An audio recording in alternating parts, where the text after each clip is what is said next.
On voudrait dédier cet épisode à un de nos premiers auditeurs, très actif, entre autres sur notre page Facebook depuis nos débuts. Il nous encourage, il nous soutient. Également un de nos patrons. Alors, il s'agit de Laurent Runigo. Laurent, on te dédie cet épisode.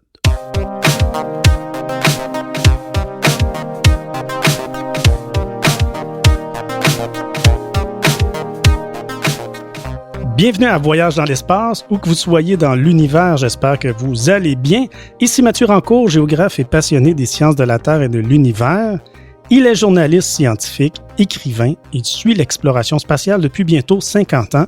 Je suis en compagnie de mon coéquipier, le mystérieux Claude Lafleur. Bonjour. Bonjour Mathieu, bonjour tout le monde.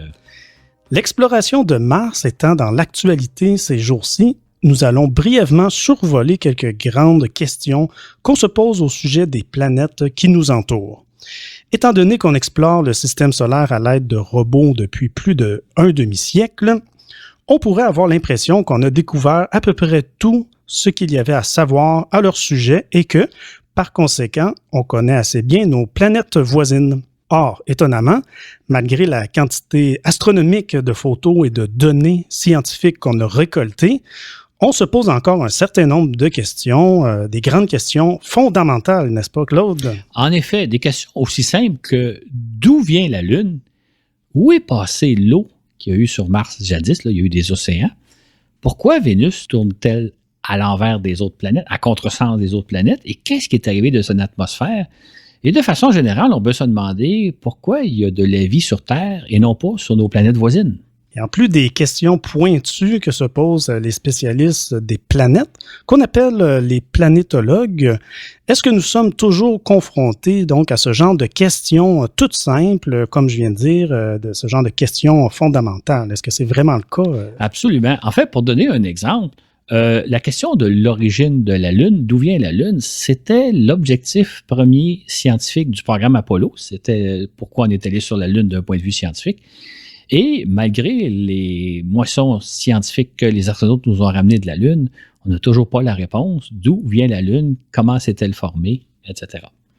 On constate ainsi qu'on a encore énormément à apprendre au sujet des planètes qui nous entourent.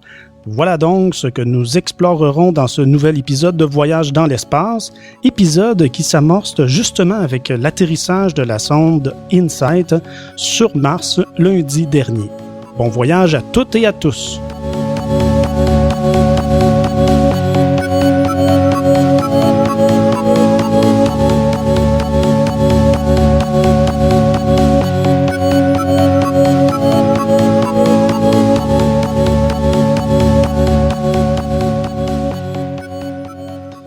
Ainsi donc, lundi dernier, le 26 novembre 2018, tel que prévu, la sonde américaine InSight s'est posée sur Mars au terme d'un voyage Terre-Mars qui a duré près de 7 mois. Comme nous l'avions raconté dans notre balado Un automne planétaire, cet atterrissage a donné lieu aux fameuses 7 minutes de terreur qu'ont probablement vécu ceux et celles qui ont suivi la retransmission en direct. Comme moi. Claude, est-ce que ça s'est bien passé? Comment tu as vécu ce moment grandiose en direct?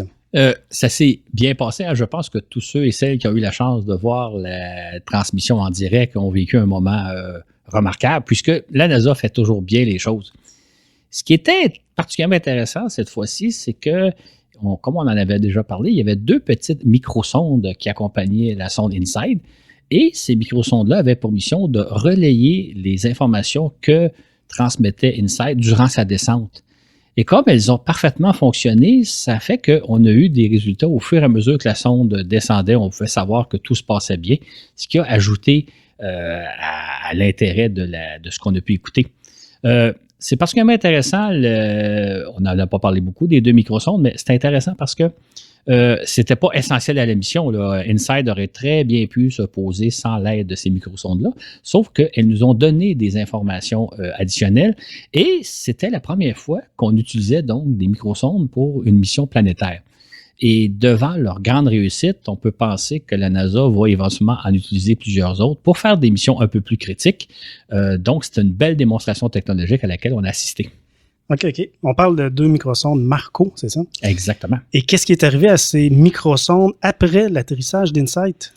Comme prévu, les 2 sondes sont en quelque sorte passées tout droit à la planète Mars. Là. Elles n'étaient pas destinées ni à se poser sur Mars, ni à brûler dans l'atmosphère, et elles sont allées se perdre dans l'espace profond, ayant parfaitement rempli leur mission. La NASA avait beaucoup insisté, on se rappelle, on en a parlé, donc sur la possibilité qu'InSight rate son atterrissage. Dans les médias aussi, on en a parlé beaucoup. Est-ce qu'on a exagéré la chose, Claude? Oui et non. C'est-à-dire que on n'a peut-être pas exagéré parce qu'un atterrissage sur Mars, c'est toujours quelque chose de très difficile, de très complexe, hein, comme on l'a expliqué. Il y a une série de manœuvres qui doivent s'enchaîner les unes après les autres parfaitement, sinon c'est la catastrophe. Par contre, il faut aussi dire que la NASA prend toutes les précautions possibles pour éviter l'accident. Ça fait qu'évidemment, on a une certaine connaissance. La NASA, d'ailleurs, a bien démontré sa capacité de se poser sur Mars, mais ça va toujours rester risqué. Par exemple, la prochaine mission martienne, qui est prévue pour 2021, à ce moment-là, on va aller déposer un véhicule tout-terrain sur Mars. C'est toujours possible, l'accident va toujours être possible, mais en même temps, on voit que la NASA maîtrise bien des choses. Fait qu'il y a un danger, c'est toujours risqué, mais peut-être qu'on a exagéré un petit peu, mais il vaut mieux créer un peu de suspense, peut-être. Mm-hmm. Et c'est dans l'entre-deux, en fait, exclusif au patron qu'on en avait parlé. Et tu trouvais que la NASA insistait quand même pas mal sur le fait que c'était une mission difficile à accomplir. Exactement. Et le succès est d'autant plus grand à ce moment-là. Oui. Et on observe qu'InSight amorce très lentement là, ces opérations. Ça prend du temps. Il faut de la patience, Claude. Est-ce que tout est normal? Est-ce que c'est selon les délais prévus? Là? Effectivement. Les scientifiques, sachant qu'ils ont une mission scientifique à réaliser d'au moins 2 ans, ils ont tout leur temps, ce qui fait qu'ils prennent leur temps. Mais quand même, normalement, là, si on pense aux sondes antérieures, lorsqu'on se posait sur Mars, on avait assez rapidement des photos qui nous montraient le paysage autour de la sonde, de ce que ça valait autour, alors que ça fait déjà plusieurs jours, presque une semaine que la sonde s'est posée et on n'a toujours pas eu vraiment de bonnes images. Tout le monde a vu, j'imagine, les 2 photos, les seules 2 photos qu'on a. Là, il y a une photo qui a été prise quelques minutes après l'atterrissage. Ça, c'est normal, c'est une photo de pas très bonne qualité, mais ça nous montrait que la sonde est arrivée. Mais normalement, on aurait dû avoir au moins 1 ou 2 bonnes photos du paysage, alors qu'avec InSight, il faut attendre. Il faut donc être patient avec cette sonde-là parce que les choses vont se faire lentement. Ça, c'est au moment qu'on enregistre. Probablement, il va y en avoir plus de photos lors de la diffusion de notre épisode. Cette mission suscite bien des questions de la part de nos auditeurs et auditrices. Alors, Claude, sur notre Facebook, il y a eu plusieurs questions. Donc, on vous propose de répondre à certaines questions brièvement. À commencer par Nick Provost qui nous demande si ce n'est pas par souci d'économie d'énergie que les instruments sont déployés très lentement comme ça? Pas vraiment. La vraie raison, c'est que les scientifiques savent qu'ils ont à peu près 2 ans pour réaliser la mission, donc il n'y a pas de presse et ils veulent être certains de bien faire les choses. C'est-à-dire que en début de mission, il va s'agir de déposer 2 instruments scientifiques sur Mars, un sismomètre et des thermomètres. Et donc, ils veulent vraiment prendre leur temps pour d'une part, bien analyser les environs de la sonde pour savoir à quel endroit sur le sol c'est la meilleure place pour les installer. Et après ça, prendre tout le temps qu'il faut pour installer comme il se doit les 2 instruments scientifiques. Et si tout va bien, et on est bien parti pour ça, la mission va durer au moins 2 ans et ça pourrait même très bien durer une dizaine d'années, sinon plus. Donc, les chercheurs, sachant qu'ils ont vraiment tout leur temps, ils veulent bien faire les choses et c'est pour ça qu'ils prennent leur temps et c'est pas tellement une question d'énergie, mais pour être certain, tant qu'à faire, on va bien prendre le temps pour faire les choses correctement. Mm-hmm. Il y a David Aymon qui se demande si l'astromobile Curiosity, qui se trouve à 600 km d'InSight, ne pourrait pas aller la rejoindre. Alors, combien de temps ça prendrait à Curiosity pour rejoindre InSight, se demande-t-il? Ce serait effectivement phénoménal de voir une photo d'InSight prise par Curiosity et vice-versa. Et peut-être même qu'ils pourraient s'entraider dans leur mission. Est-ce que ce serait possible, ça, Claude? C'est des très bonnes idées, mais maintenant, c'est pas réalisable. Bon, donc, comme on l'a dit, les 2 sondes, InSight s'est posé à 600 km de Curiosity. Et ce qu'il faut savoir, c'est que Curiosity explore la planète Mars depuis plus de 6 ans Et en 6 ans, il a parcouru 21 km et demi. J'ouvrais une parenthèse en disant que le but de Curiosité, c'est pas de faire le plus de millages possible, mais c'est d'aller explorer différents sites, faire des analyses. Donc, il ne s'agit pas de se déplacer, mais au rythme de 21 km en 6 ans, ça prendrait à peu près 170 ans pour rejoindre InSight. Fait que c'est malheureusement pas prévu aux missions, mais ça aurait été des idées intéressantes. Mais c'est vraiment, les distances sont beaucoup trop grandes étant donné la vitesse. Je pourrais souligner aussi que le record de distance parcourue sur Mars l'a été par la sonde Opportunity, qui a parcouru 43 km en 14 ans. Donc, on ne roule pas vite sur Mars. Ça donne une idée. Ça donne une idée. C'est beaucoup 600 km. C'est très compliqué aussi quand le véhicule reste pris. Alors là, il y a beaucoup de réflexions. Comment on va le défaire? On travaille à distance, là. En fait, c'est même c'est pas le contraire, mais justement, il faut éviter, il faut repérer d'avance les trappes de sable pour dire on est mieux de ne pas passer dans telle région parce qu'il semble y avoir beaucoup de sable. Donc, il faut vraiment planifier très attentivement chaque mouvement de la sonde. Donc, c'est pour ça, entre autres, que ça prend du temps parce qu'effectivement, si la sonde se prend, c'est déjà arrivé dans le cas des deux petits Opportunity et Spirit, et à ce moment-là, ça peut être effectivement difficile de la sortir de son pétrin. Tout à fait. Il y a aussi Danny Boivin qui se demande, comme nombre de personnes d'ailleurs, si InSight va demeurer sur place. Ça, je l'ai beaucoup entendu, cette question-là. Absolument, on l'a posé, effectivement. La réponse est oui, la sonde ne bougera pas. Il faut savoir que quand on explore Mars, on utilise 2 types de sondes. Il y a ce qu'on appelle des atterrisseurs, donc des sondes qui restent sur place pour faire des expériences sur place, pour étudier généralement l'environnement, la météo, les phénomènes climatiques, etc. Et il y a les astromobiles, donc les véhicules qui roulent, qui, eux, sont davantage des ingénieurs, des géologues sur roue. Donc, c'est 2 façons différentes d'utiliser les sondes, à savoir, certaines vont rester sur place. D'ailleurs, il y a eu une sonde il y a une dizaine d'années, en 2008, qui s'est posée près du pôle Nord de Mars et dont la mission était justement d'étudier l'environnement polaire de Mars. Donc, il y a des sondes qui demeurent sur place et on pourrait rajouter en troisième lieu qu'évidemment des sondes qui sont placées en orbite autour de Mars qui, elles, ont pour mission d'étudier l'ensemble de la planète.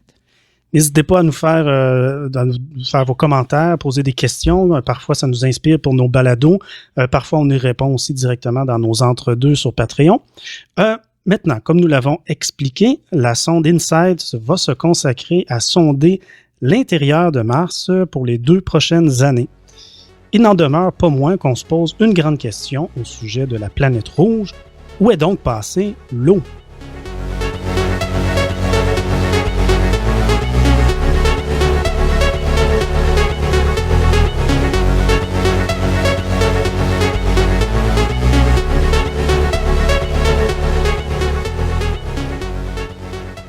En fait, la question qui vient immédiatement à l'esprit lorsqu'on parle de Mars, c'est bien entendu, y a-t-il de la vie sur cette planète?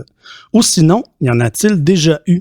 Et cette question, étonnamment, on se la pose depuis 150 ans déjà. Claude, les astronomes s'intéressent à Mars depuis effectivement très longtemps. En effet, c'est que dans les années 1800, les astronomes ont découvert que Mars tourne sur elle-même en 24 heures et il y a des saisons sur Mars, comme sur Terre. Or, à la lumière de leur faible télescope, ils ont cru voir que durant l'été sur Mars, le sol semble prendre une couleur verdâtre alors qu'il devient plutôt brunâtre l'hiver. Est-ce à dire qu'il y aurait sur Mars de vastes forêts et des champs qui sont verdoyants l'été et qui dépérissent la saison morte venue? Et ce qui a surtout mystifié les astronomes du 19e siècle, ce sont les ressemblances frappantes entre les 2 planètes, ressemblances qu'on ne trouve nulle part ailleurs dans le système solaire, faut-il le rappeler. C'est ainsi que Mars tourne sur elle-même en 24 heures et demie. Le jour martien se compare donc au nôtre, ce qu'on n'observe sur aucune autre planète du système solaire. En outre, Mars est entouré d'une atmosphère qui, à première vue, ressemble à la nôtre. En fait, on sait à présent que l'atmosphère martienne est en réalité 100 fois plus ténue que la nôtre et surtout qu'elle se compose à 96% de CO2. Claude, la succession des saisons sur Mars, comme sur Terre, a beaucoup impressionné les astronomes et le grand public aussi, des années 1800. Ce sont là des ressemblances qui font beaucoup rêver. Absolument. Les gens ont été très surpris de découvrir que sur Mars, non seulement le jour se compare à celui de la Terre, mais il y a des saisons. Et on sait que le mécanisme des saisons est dû à l'inclinaison de l'axe de rotation des planètes. Axe de rotation qui, dans le cas de Mars et la Terre, est de 25 degrés, ce qu'on ne retrouve sur aucune autre planète. Pour comprendre un peu ce qui se passe, imaginez la Terre et Mars comme des toupies qui tournent sur elles-mêmes donc en 24 heures et en 24 heures et demie et en étant légèrement inclinés, d'environ 25 degrés. Or, ce qu'on a découvert, c'est donc sur la Terre, l'inclinaison est de 23,4 degrés, alors que sur Mars, il est de 25,2 degrés. C'est donc une coïncidence assez remarquable qui a fait beaucoup penser que Mars pourrait être semblable à la Terre. Mm-hmm. Or, le fait que la Terre soit ainsi penchée fait que, durant une certaine portion de son orbite autour du Soleil, son hémisphère nord est plus directement exposé au Soleil que l'hémisphère sud. C'est alors l'été dans l'hémisphère nord et l'hiver dans l'hémisphère sud. Puis, 6 mois plus tard, c'est au tour de l'hémisphère sud d'être davantage exposé au Soleil. C'est la même chose sur Mars, qui, elle, prend 2 ans, ou à peu près 2 ans, pour faire le tour du Soleil. On parle ici de l'inclinaison de l'axe d'une planète. C'est-à-dire que si la Terre ou Mars n'étaient pas penchées, comme elles le sont actuellement, si elles circulaient bien droite, à la verticale sur leur orbite, il n'y aurait pas de saison. Il ferait alors chaud à l'équateur et plus froid au pôle. On pense que cette différence de température engendrait davantage de météo extrême. De là à imaginer que, devant tant de similitudes, il devait sûrement y avoir de la vie sur Mars, comme sur la Terre. Il n'y avait là qu'un tout petit pas à franchir. On pourrait dire un tout petit pas de martien. Et c'est un pas que les astronomes de l'époque ont franchi allègrement, surtout à partir des années 1860. Certains sont mis à rêver qu'il y avait des humanoïdes sur Mars. Or, ce qui est amusant de penser, c'est que 150 ans plus tard, c'est-à-dire à notre époque, on n'a toujours pas résolu la question de y a-t-il déjà eu de la vie sur Mars et même y en aurait-il actuellement? Ça ne veut pas dire que nos connaissances n'ont pas avancé, bien au contraire. Par exemple, on sait depuis un bon 3/4 de siècle qu'il n'y a jamais eu de martiens sur Mars, c'est-à-dire qu'il n'y a jamais eu d'humanoïdes que certains percevaient comme des petits hommes verts. Par contre, il y a peut-être eu une vie primitive, c'est-à-dire soit à l'origine ou peut-être même maintenant, une vie très, très primitive. On parle là évidemment de micro-organismes tout au plus. Là, on ne parle pas de plantes, on parle d'animaux. Fait que la question qu'on se pose toujours, c'est soit y a-t-il déjà eu de la vie sur Mars ou y en aurait-il peut-être encore aujourd'hui, mais on parle encore de micro-organismes. Mm-hmm. Et qui plus est, on a récemment fait une découverte sensationnelle sur Mars. L'eau aurait coulé à flot sur la planète rouge, dans un lointain passé, bien sûr. Ça, est-ce que c'est bien exact? Ça, là, c'est une découverte qui a surpris énormément les chercheurs il y a quelques années, lorsqu'on a découvert que sur Mars, il y aurait eu, il y a fort longtemps, de vastes océans. C'est-à-dire que quand on parle d'il y a longtemps, c'était il y a à peu près 4 milliards et demi d'années, 4,3 milliards et demi d'années. Et c'est un océan qui aurait recouvert à peu près la moitié de l'hémisphère nord de la planète. C'est un peu comme sur Terre, si on regarde un globe terrestre, les océans recouvrent une bonne partie de l'hémisphère sud de la Terre. Il y a eu un phénomène semblable sur Mars et c'est un océan qui aurait été important puisque sa profondeur aurait pu atteindre environ 1,5 km. Et cet océan-là aurait existé durant un bon 1,5 milliard d'années, peut-être même plus. Donc, c'est un véritable océan qui a été très important et qui a été là pendant longtemps. Bon. Voilà qui fait surgir de formidables questions. À commencer par, la vie s'est-elle développée dans cet océan, comme ce fut le cas sur la Terre? Et l'autre question qui intrigue énormément les scientifiques étant, mais où est donc passée toute cette eau, Claude? Où est passée l'eau? Les planétologues imaginent que l'eau s'est évaporée dans l'espace. Maintenant, la vraie question, c'est pourquoi? Qu'est-ce qui s'est passé sur Mars et qui ne s'est pas passé, heureusement pour nous, sur Terre? Il va sans dire que la réponse à ces questions fera grandement avancer nos connaissances si, par exemple, on découvrait que l'océan martien n'a pas donné naissance à la vie. Alors pourquoi donc? Pourquoi la vie est-elle rapidement apparue sur Terre mais pas sur Mars? Ou si la vie est apparue, comme on l'espère, en quoi se compare-t-elle à la vie sur Terre? Et le sort qu'a connu l'eau martienne pourrait-il un jour ici, nous arriver sur Terre? Ou encore, pourquoi l'eau s'est-elle évaporée sur Mars, mais pas sur la Terre? Que de questions on se pose à propos de Mars? On peut penser qu'au cours des prochaines décennies, on va trouver la réponse à la plupart de ces questions-là, mais on peut aussi penser qu'à chaque fois qu'on va trouver des réponses, il y a de nouvelles questions qui vont surgir. Et c'est la beauté de la science. On pose d'abord des questions, beaucoup de questions. Et en apprendre davantage sur Mars signifie mieux connaître notre planète bleue, donc mieux nous connaître.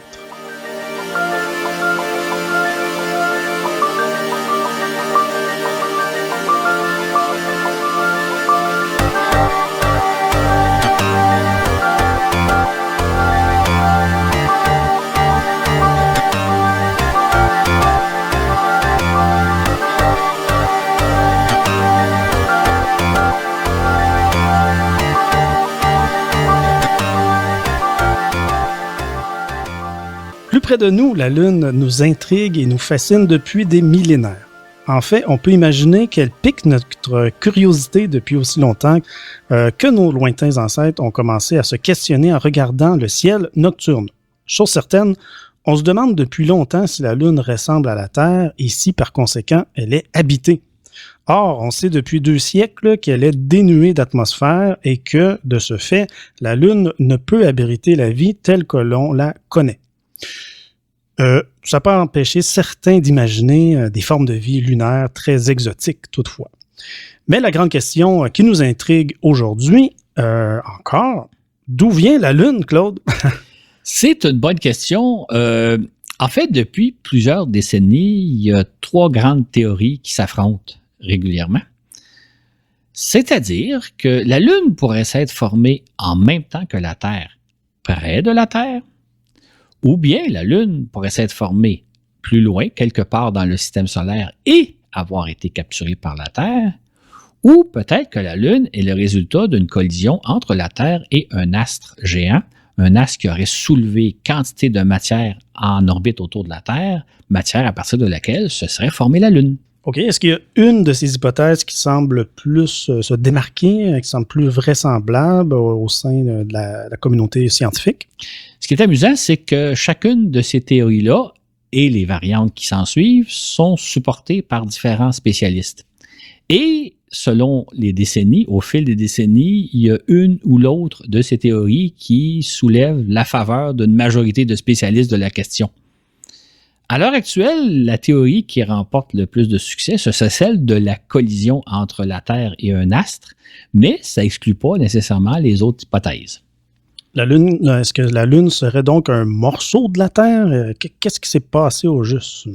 Ce que les planétologues imaginent, c'est que peu après sa naissance, la Terre aurait été frappée par un astre gigantesque, un astre qui aurait à peu près la taille de la planète Mars, et qu'on a appelé Theia, qui est la mère de Sélène. Sélène, c'est la Lune dans la mythologie grecque.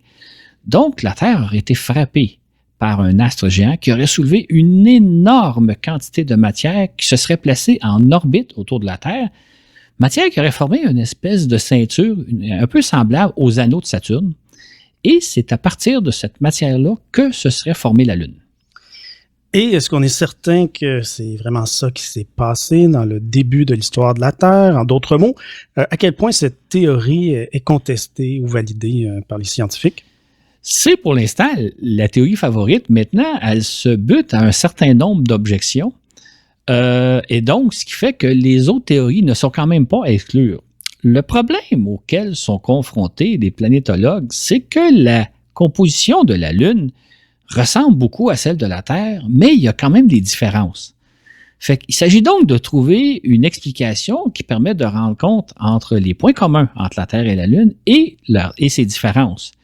Et la théorie qu'on favorise pour l'instant ne répond pas nécessairement à toutes les objections qu'on peut soulever, ce qui fait que ça n'exclut pas la possibilité de d'autres origines de la Lune, mais c'est l'hypothèse la plus favorite pour l'instant. OK. De fait, notre incapacité à déterminer avec certitude l'origine de la Lune vient de notre méconnaissance de notre satellite naturel.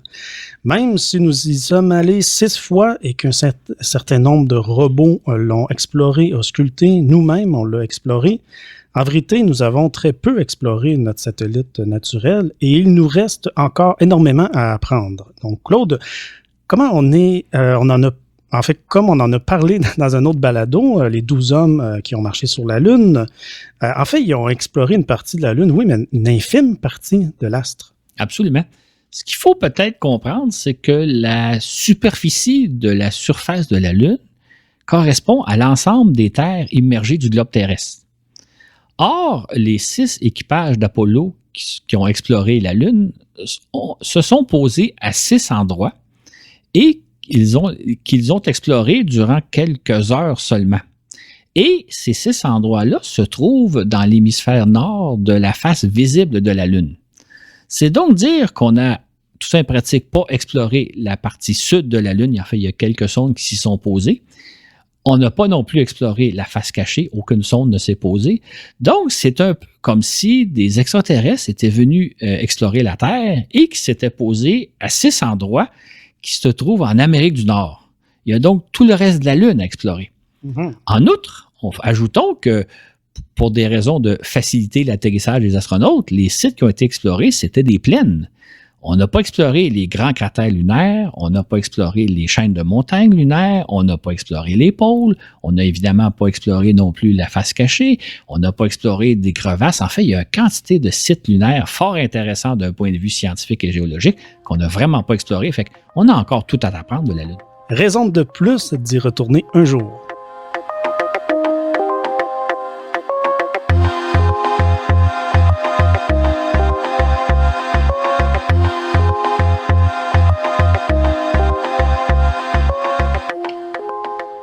Tandis que Mars nous intrigue depuis 2 siècles, Vénus présente tout le contraire en ne nous dévoilant rien d'elle. Claude, en quoi Vénus diffère-t-elle tant de Mars? En fait, les astronomes avaient repéré depuis longtemps que Vénus est entourée d'une épaisse couche de nuages, ce qui fait qu'on ne peut jamais voir le sol de Vénus. C'est donc dire que les astronomes ont été incapables de déterminer la durée du jour de Vénus, c'est-à-dire combien de temps la planète prend-elle pour faire un tour sur elle-même. Ce n'est qu'en 1962 qu'on est parvenu à déterminer la période de rotation de Vénus, alors que dès les années 1800, on connaissait la période de rotation de la plupart des planètes du système solaire. Et c'est là qu'on a fait une découverte triplement renversante. De quoi il s'agit? La première des choses qu'on a découvert, c'est que, il faut dire que les planètes, normalement, tournent sur elles-mêmes en quelques heures. Par exemple, dans le cas de la Terre et Mars, elles tournent en 24 heures sur elles-mêmes. Dans le cas de Jupiter et Saturne, elles prennent 10 heures pour faire un tour sur elles-mêmes. Dans le cas de Vénus, la planète prend 243 jours.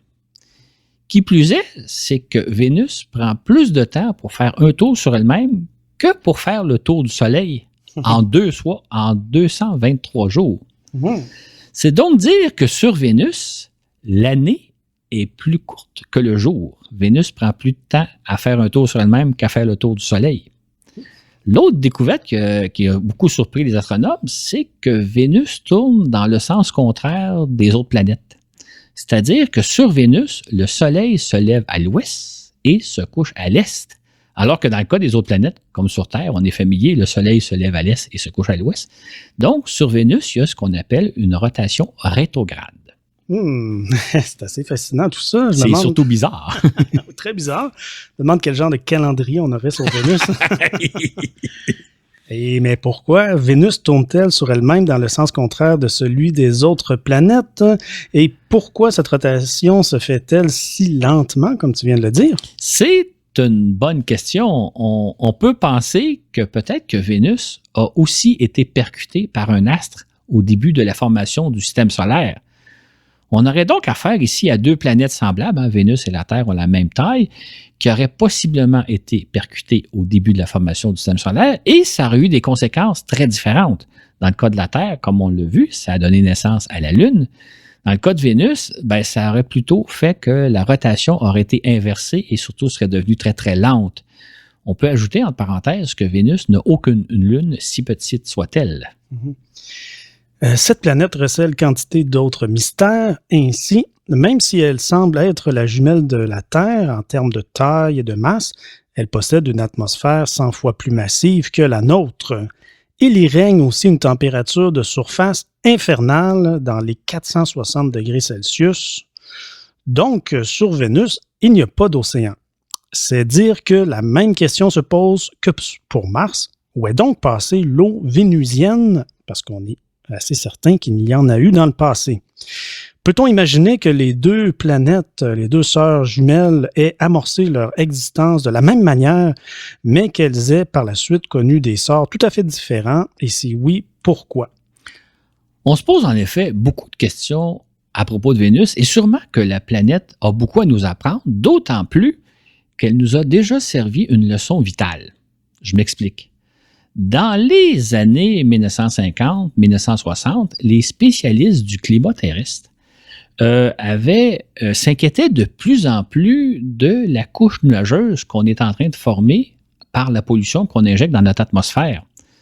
C'est-à-dire que ce qu'ils craignaient, c'est qu'à force de polluer notre atmosphère, celle-ci devienne entourée d'un nuage en permanence, nuage qui bloquerait les rayons du soleil.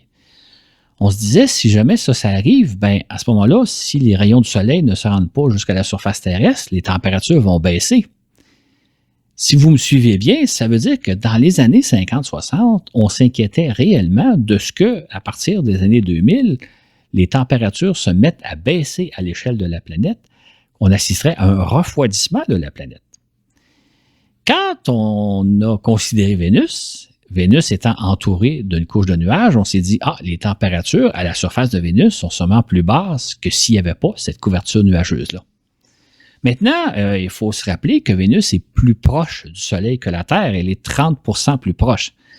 Ça veut dire que s'il n'y avait pas eu de couche nuageuse, si les conditions avaient été comme sur Terre, probablement qu'il aurait fait très chaud sur Vénus. Là, on se disait sur Vénus, grâce à la couche nuageuse, peut-être qu'il fait relativement frais sur Vénus.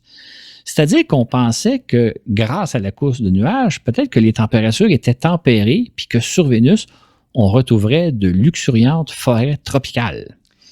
Et on a eu une surprise, une découverte dans les années 1960 grâce à nos sondes spatiales. On a découvert que les températures y sont torrides. Pourquoi alors et comment expliquer qu'il fasse plus de 450 degrés Celsius à la surface de Vénus?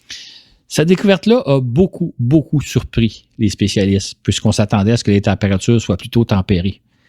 En fait, ce qui se passe, c'est que, alors qu'on pensait que les nuages bloqueraient les rayons du soleil, c'est plutôt le contraire. C'est que ça n'empêche pas l'énergie du soleil d'arriver jusqu'au sol de la planète, mais les nuages emprisonnent l'énergie du soleil dans son atmosphère. C'est ce qu'on appelle un effet de serre.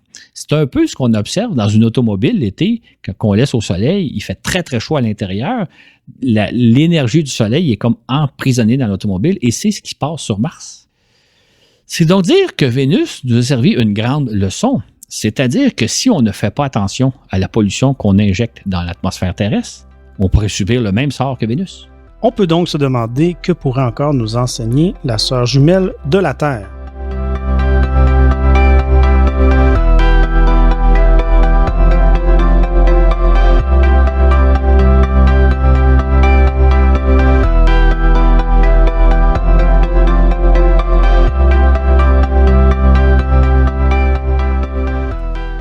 En plus des grandes interrogations que nous venons d'évoquer, nous citerons brièvement quelques autres questions intrigantes.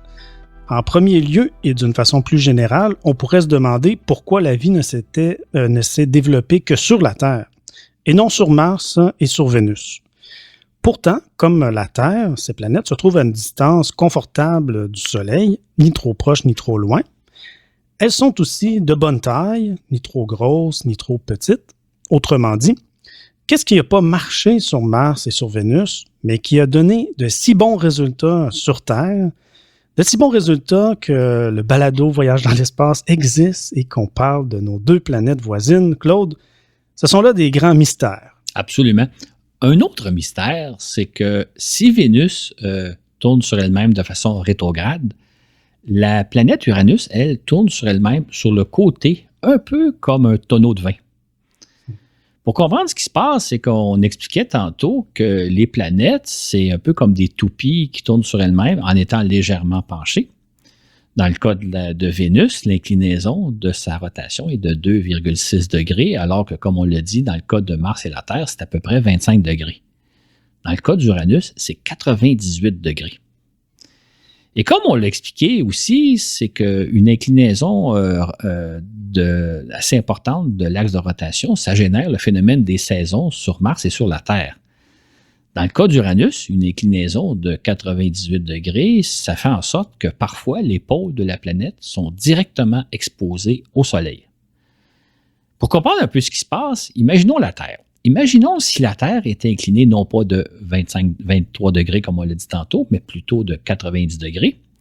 Ça ferait que durant l'été, dans l'hémisphère nord, le Soleil serait directement au-dessus du pôle nord et l'hémisphère sud de la Terre serait plongé dans la nuit, dans la pénombre. 6 mois plus tard, ça serait l'inverse. Le Soleil serait au-dessus du pôle sud et l'hémisphère nord de la planète serait dans l'obscurité totale. On peut imaginer que dans de telles conditions, la vie serait probablement impossible sur Terre, ou en tout cas serait très difficile.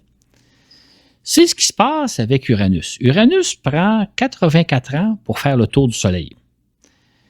Durant cette période-là, durant à peu près le quart de son orbite, donc durant à peu près une vingtaine d'années, le pôle nord de la planète, mettons, est exposé au Soleil et son pôle sud est plongé dans l'obscurité. Les 20 années suivantes, le Soleil se trouve à peu près au-dessus de l'équateur de la planète. Puis, l'autre 20 années, là, c'est au tour du pôle sud d'être éclairé par le Soleil et du pôle nord d'être plongé dans l'obscurité. Ce qui doit donner évidemment des très grosses conditions sur l'atmosphère d'Uranus. On peut se demander un peu comment ça se passe sur cette planète-là, qui est, soit dit en passant, une géante gazeuse. Évidemment, quand on imagine que la planète est couchée sur le côté, à 90 degrés, on peut se demander si elle non plus n'aurait pas été frappée par un astre. Elle n'aurait pas été victime d'une collision. Mm-hmm. Et si c'est le cas, est-ce qu'on a affaire ici à une autre variante des conséquences d'une collision, conséquences différentes de ce qu'on a subi, la Terre et Vénus? Si oui, pourquoi est-on en présence de conséquences si différentes? Est-ce une question de masse de l'objet responsable de la collision, ou de l'angle de la collision, ou de la vitesse, ou des caractéristiques initiales de ces deux objets, ou une combinaison de tous ces facteurs, ou quoi encore? Sans doute avons-nous encore beaucoup à apprendre de ces collisions survenues à la naissance du système solaire et de leurs conséquences. Autre mystère, on pourrait aussi mentionner les magnifiques anneaux de Saturne, une structure aussi merveilleuse qu'époustouflante. Imaginez, les anneaux qu'on voit clairement sur les photos s'étendent sur environ 65 000 km, mais ils n'ont une épaisseur que d'une dizaine de mètres seulement. Toute proportion gardée, ces anneaux sont plus minces qu'une couche de peinture sur un mur. Et cette couche de peinture flotte majestueusement dans l'espace, comme ça, autour de Saturne. C'est une merveille, hein? On sait que les anneaux de Saturne sont composés à 95-99% d'eau glacée, de petits morceaux de glace, et de poussière. On ne sait pas, par contre, comment les anneaux se sont formés, d'où ils viennent. Par contre, on estime qu'ils existent depuis quelques centaines de millions d'années et qui vont éventuellement disparaître. Là, on parle dans des millions d'années, donc c'est une structure temporaire. On a sûrement encore beaucoup à apprendre de ces anneaux-là. Alors ça, c'est intéressant, Claude. Imagine un observateur qui vient il y a une centaine de millions d'années sur Terre, là, et avec son télescope, observe Saturne. Il n'y a pas d'anneaux. Il n'y a pas d'anneaux. Uh-huh. Et on pense qu'ils vont disparaître dans plusieurs millions d'années. Peut-être qu'il n'y aura plus d'anneaux quand on va observer Saturne. On vit en quelque sorte à l'époque où les anneaux existent. Oui, ils n'ont pas toujours existé, ils n'existeront pas toujours. On est un peu privilégiés. Ah, on est chanceux. OK, rappelons enfin que récemment, on a découvert de la place, de la glace aussi, au fond des cratères sur la Lune et sur Mercure. Cette découverte a énormément surpris les planétologues puisqu'ils considéraient qu'il s'agissait d'astres dénués de grandes quantités d'eau en surface. En fait, ce qui explique en grande partie que la Lune et Mercure soient dénués d'atmosphère et d'eau liquide est leur petite taille. Elles sont beaucoup plus petites que la Terre.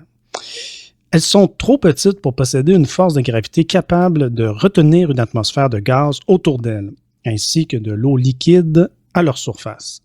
En outre, ces astres sont directement exposés aux rayons du Soleil. S'il y avait de l'eau liquide en surface, elle s'évaporerait. Or, voilà qu'on a repéré quelques cratères profonds au pôle de la Lune et de Mercure où les rayons du Soleil n'atteignent jamais le sol. Il y aurait donc au fond de certains de ces cratères de la glace mélangée à du sable. Alors Claude, ça, c'est une découverte assez incroyable, surtout dans le cas de Mercure, là, donc il y aurait de la glace. Là. Alors, Absolument. Et c'est une découverte qui nous intéresse pour deux bonnes raisons. La première, c'est qu'on aimerait beaucoup aller chercher des échantillons de l'eau au fond de cratères lunaires et martiens pour pouvoir la comparer à notre eau. Par ailleurs, on sait que l'eau, c'est une ressource vitale, ce qui fait qu'on se dit, le jour où on s'installera sur la Lune, ça pourrait être intéressant d'utiliser cette ressource locale. Par contre, il faut aussi dire que d'aller chercher de l'eau au fond de cratères qui sont très profonds, qui sont plongés dans l'obscurité en permanence et où il fait en conséquence très très froid, là, il fait quelque chose comme moins 100 degrés. Donc, aller chercher de l'eau au fond de ces cratères-là, c'est pas une mince affaire. En fait, actuellement, on ne possède pas les technologies nous permettant, par exemple, d'envoyer une sonde simplement pour aller chercher des échantillons. Ça va prendre encore quelques décennies avant qu'on ait les moyens d'aller explorer ces profonds cratères, mais ça reste une cible fort intéressante à explorer.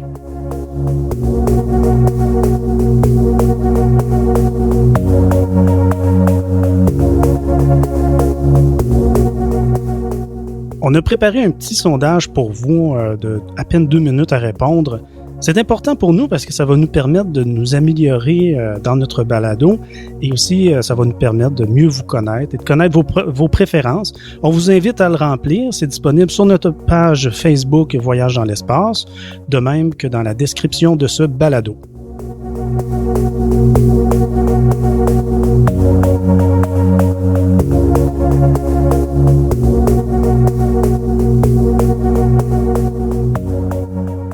Comme nous l'avons relaté dans notre balado sur l'automne planétaire, nous poursuivons activement l'exploration du système solaire. Mais il nous reste encore énormément de choses à découvrir, dont certaines qu'on espère, comme déterminer l'origine de la Lune, mais aussi quantité de découvertes auxquelles on ne songe pas encore, Claude. Effectivement, par exemple, la découverte d'eau au fond de cratères sur la Lune et sur Mercure, de même que la présence d'un océan anciennement sur Mars, sont des exemples de découvertes auxquelles on ne s'entendait vraiment pas. On peut penser que, pour cette raison-là, il faut poursuivre l'exploration du système solaire tout azimut parce qu'on ne sait jamais ce qu'on va découvrir et où on va les découvrir. À ce chapitre-là, on pourrait penser à Vénus, qui a sûrement encore beaucoup à nous apprendre parce que c'est une planète qu'on a relativement peu explorée. On l'a peu exploré parce que les conditions sur Vénus sont infernales, mais probablement que dans quelques décennies, on va avoir les technologies qui vont nous permettre d'explorer aussi bien Vénus qu'on a exploré Mars jusqu'à maintenant. On a donc encore beaucoup à apprendre. Mm-hmm. La Lune a aussi beaucoup à nous dévoiler puisqu'on fait sûrement fausse route lorsqu'on pense qu'on sait à peu près tout d'elle. La réalité, c'est qu'on connaît assez mal la Lune même. Beaucoup moins bien, en tout cas, que Mars, qu'on a bien davantage ausculté ces 20 dernières années. Et la Lune est pourtant si près de nous, hein, Claude, à notre portée. Absolument. En fait, là, ce qu'il faut peut-être se dire, c'est qu'un jour, là, nos petits-enfants vont regarder notre époque en disant « Hey, c'était l'époque où ils ont commencé à explorer l'espace. » Par contre, ils vont regarder notre époque en disant « Oui, mais ils avaient ils ignoraient énormément de choses. Le gouffre de leur ignorance était très vaste. » Finalement, c'est pas parce qu'on envoie une sonde autour d'une planète qu'on pensait dans le passé, on va tout découvrir de cette planète-là de A à Z. C'est pas parce qu'on envoie un petit robot sur une planète et c'est pas encore moins parce qu'on est allé sur la Lune qu'on sait tout de ces astres-là. Absolument. Si on imagine juste là, la Terre est étudiée par des scientifiques depuis des siècles et des siècles avec une quantité d'expérience absolument phénoménale et on découvre encore des choses sur la Terre. Évidemment, l'exploration qu'on a fait sur les autres planètes n'a rien à voir avec toutes les études qu'on a fait sur Terre. Donc, il y a encore énormément de choses à découvrir, énormément de surprises, parce qu'on peut aussi découvrir des choses puis dire, on a appris un peu plus, mais il y a sûrement quantité de surprises et on va probablement pouvoir le découvrir, en parler dans nos prochains balados. Et oui, c'est une bonne nouvelle pour nous. On a encore beaucoup de travail qui nous attend dans le futur. Donc, je vous laisse là-dessus. C'est la fin de cet épisode. Donc, je vous rappelle que vous avez droit à un entre-deux la semaine prochaine si vous êtes un de nos patrons, bien sûr. Allez voir ça sur patreon.com, notre page Voyage dans l'espace. Et les patrons ont aussi droit au fascicule 22 qui sera déposé la semaine prochaine et qui concerne le sujet de ce présent épisode. Un grand merci à tous nos patrons qui nous soutiennent. On a également une page Facebook, vous pouvez aller nous voir, Voyage dans l'espace. Sur ce, où que vous soyez dans l'univers, on vous dit à la prochaine pour un autre voyage dans l'espace.